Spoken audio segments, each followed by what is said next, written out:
Reddit by Reddit recap. What all too common trait do you find extremely unattractive in the opposite or same sex? Shouting at their partners in public. You would hate my parents, lol. I feel the same way. OHH. Well, I've been guilty of doing the same, and it's one of those things that make me feel like shite about myself every time I remember it.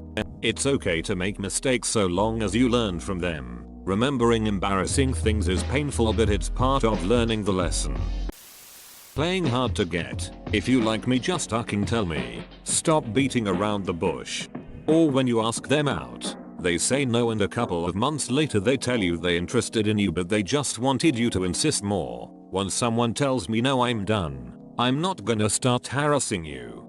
I never understood that. When I ask someone out and they say no, then I expect that to be the answer. I'm not going to be one of those guys who go around harassing women when they don't say yes to a date. You know, something that almost all the women I know hate.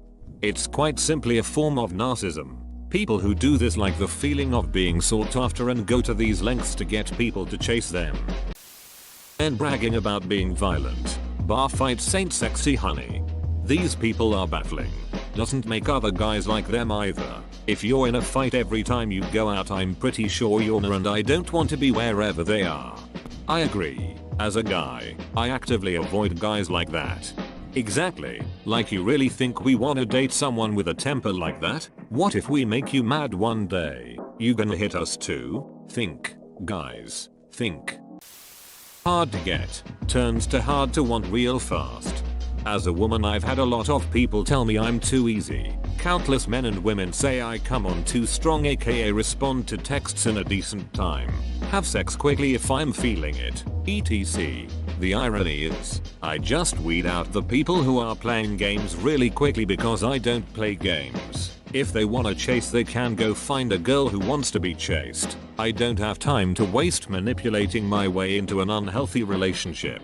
I've had the same happen as a guy. People always make comments on how I ask women out, tell them I like them way too quickly. But thing is, I used to be the guy that waited so long that we become friends and it gets weird. Or they find someone else while I'm mucking around. Now I make my intentions very clear very early on. Either you're into it or you're not. Had way more success this way. Same story here. Used to always be shy and afraid of rejection. So I'd wait for it to be the right time. To anybody else doing this, here's a pro tip. It's never the right time.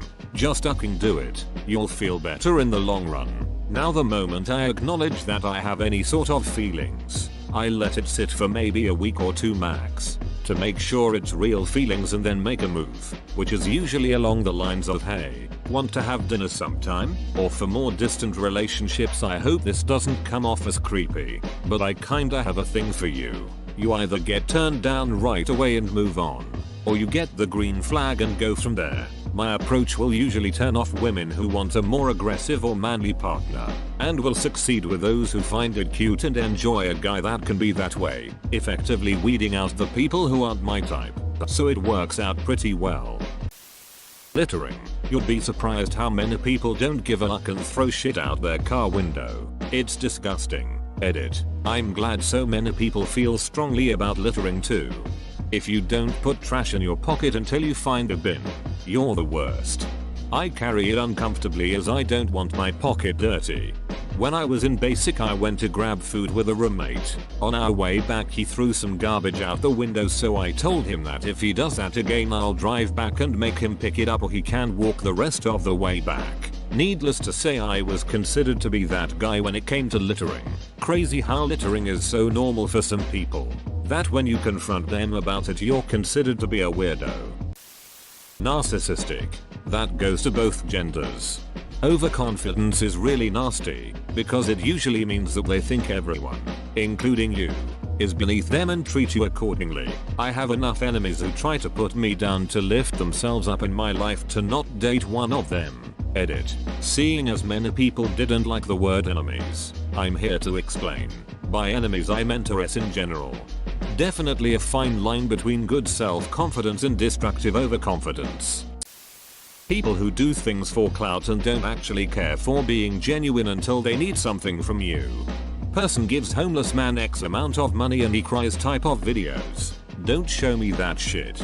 Give the man the money. Feel good about yourself. And a cough. Don't give it to him and expect me to praise you. You attention seeker. It absolutely is a good deed, but it's never done to solely help the guy. It's done for internet praise. Rice gum making it rain on a homeless person. Classy. Generosity. Pushing you to do something you don't want to because everyone does it and it's fun. Seriously, what the yuck is up with dancing? I don't get it. You get to rub your dong on a chick's butt. Why? The inability to admit they are wrong, or when they apologize and then justify their actions. It depends on the way they justify their actions after apologizing though. It could just be an explanation on why they acted or thought the way they did, to give some insight on their thought process so you don't bet and assume they're just genuinely stupid. There's a fine line between explanation and excuse. I've never understood why people hate others explaining their mistakes. Explaining the thought process helps identify the step that led to the mistake and helps with getting it right the next time. What's so bad with that? Edit. Since I got many similar comments, I will try to reply in more detail about my comment. I put mistakes in 2 categories. Emotional versus non-emotional. Emotional mistakes are ones that hurt others' feelings. In most cases where one person is clearly in the wrong. You should not explain these mistakes because explaining is missing the whole point and causing more hurt feelings. If you forget your so's birthday, you should not be explaining why. However, with non-emotional mistakes, for example, work, study, parenting children, not listening to explanation or even justification can be harmful and counterproductive. For example, if a child lies to their parents, it's crucial for the child to explain, justify their lying than to hear them say I was wrong. Another example, if a co-worker admits their work mistake, no longer shifting blame, it's important to learn their explanation justification to find the fourth step in their logic. Shit talking others to make themselves look better. Can the opposite be true too? People who shit talk themselves constantly. Definitely, not to be confused with people who genuinely have low self-confidence though.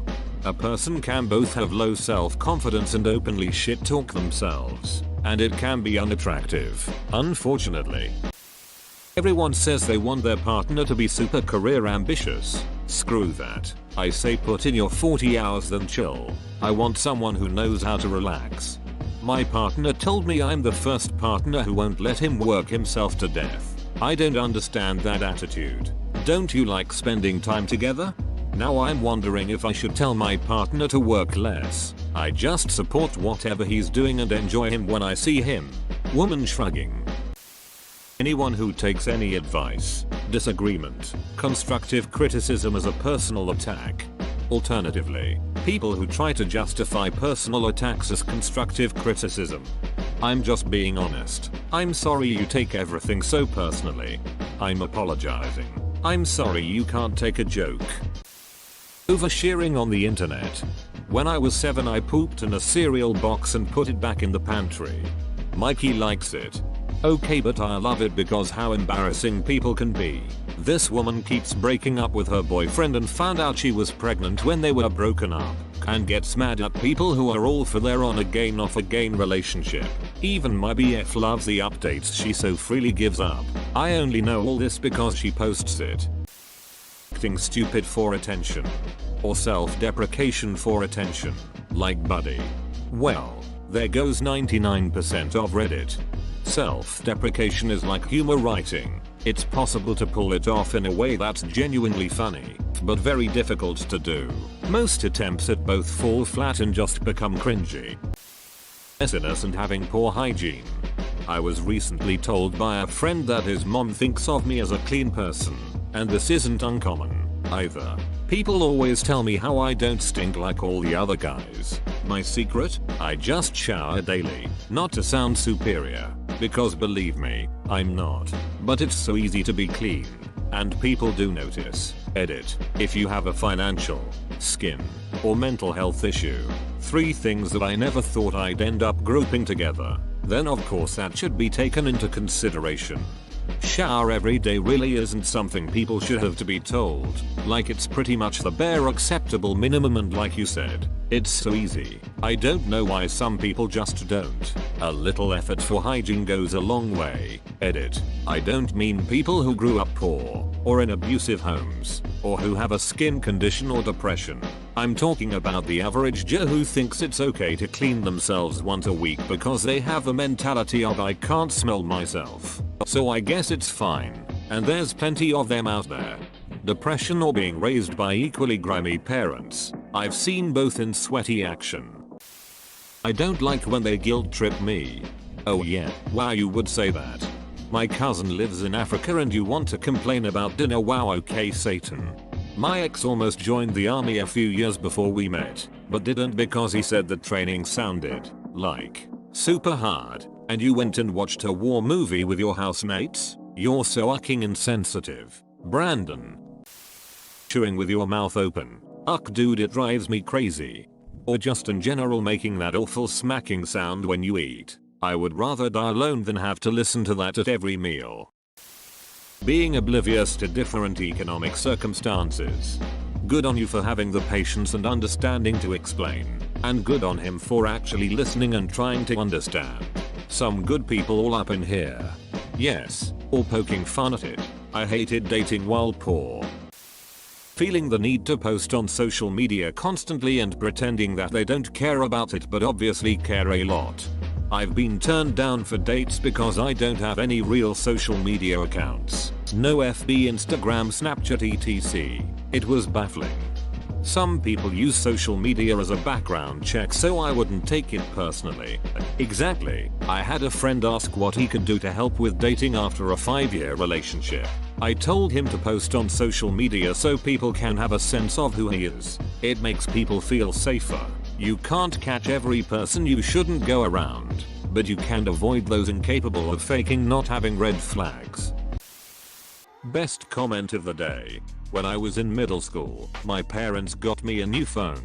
I kept getting calls from the same number for about 8 months, so I had had enough. I picked up the phone and this woman was calling from one of the high schools near me and thought I was a teacher there. When I said I wasn't, they asked if I could let the other person talk on the phone cause they assumed I was their kid or something.